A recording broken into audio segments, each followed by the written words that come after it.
رکھو، بے شک اللہ بھروسہ رکھنے والوں کو دوست رکھتا ہے۔ اگر اللہ تمہارا مددگار ہے تو تم پر کوئی غالب نہیں آ سکتا، اور اگر وہ تمہیں چھوڑ دے تو پھر کون ہے اس کے بعد تمہاری مدد کرے۔ اور مومنوں کو تو چاہیے کہ اللہ ہی پر بھروسہ رکھیں، اور کبھی نہیں ہو سکتا کہ کوئی پیغمبر خیانت کرے، اور خیانت کرنے والوں کو قیامت کے دن خیانت کی ہوئی چیز اللہ کے روبرو لا حاضر کرنی ہوگی، پھر ہر شخص کو اس کے اعمال کا پورا پورا بدلہ دیا جائے گا، اور ان کے ساتھ بے انصافی نہیں کی جائے گی۔ بھلا جو شخص اللہ کی خوشنودی کا تابع ہو وہ اس شخص کی طرح ہو سکتا ہے جو اللہ کی ناخوشی میں گرفتار ہو، اور جس کا ٹھکانہ دوزخ ہے اور وہ برا ٹھکانہ ہے۔ سب لوگوں کی اللہ کے ہاں مختلف درجے ہیں، اور اللہ ان کے سب اعمال دیکھ رہا ہے۔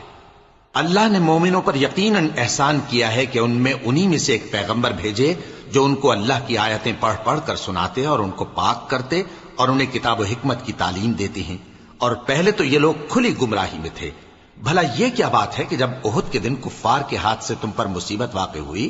حالانکہ جنگ بدر میں اس سے دگنی مصیبت تمہارے ہاتھ سے ان پر پڑ چکی ہے، تو تم کہنے لگے کہ یہ آفت ہم پر کہاں سے آ پڑی؟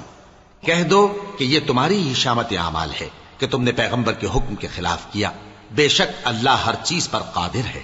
اور جو مصیبت تم پر دونوں جماعتوں کے مقابلے کے دن واقع ہوئی سو اللہ کے حکم سے واقع ہوئی، اور اس سے یہ مقصود تھا کہ اللہ مومنوں کو اچھی طرح معلوم کر لے اور منافقوں کو بھی معلوم کر لے۔ اور جب ان سے کہا گیا کہ آؤ اللہ کے رستے میں جنگ کرو یا کافروں کے حملوں کو روکو، تو کہنے لگے کہ اگر ہم کو لڑائی کی خبر ہوتی تو ہم ضرور تمہارے ساتھ رہتے۔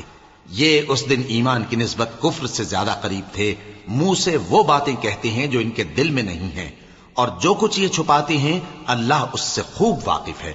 یہ خود تو جنگ سے بچ کر بیٹھ ہی رہے تھے، مگر جنہوں نے اللہ کی راہ میں جانیں قربان کر دیں اپنے ان بھائیوں کے بارے میں بھی کہتے ہیں کہ اگر ہمارا کہا مانتے تو قتل نہ ہوتے۔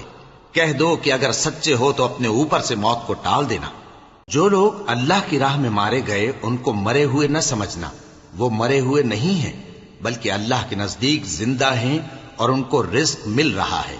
جو کچھ اللہ نے ان کو اپنے فضل سے بخش رکھا ہے اس میں خوش ہیں، اور جو لوگ ان کے پیچھے رہ گئے اور شہید ہو کر ان میں شامل نہیں ہو سکے ان کی نسبت خوشیاں منا رہے ہیں کہ قیامت کے دن ان کو بھی نہ کچھ خوف ہوگا اور نہ وہ غمناک ہوں گے، اور اللہ کے انعامات اور فضل سے خوش ہو رہے ہیں، اور اس سے کہ اللہ مومنوں کا اجر ضائع نہیں کرتا جنہوں نے باوجود زخم کھانے کے اللہ اور رسول کے حکم کو قبول کیا۔ جو لوگ ان میں نیکوکار اور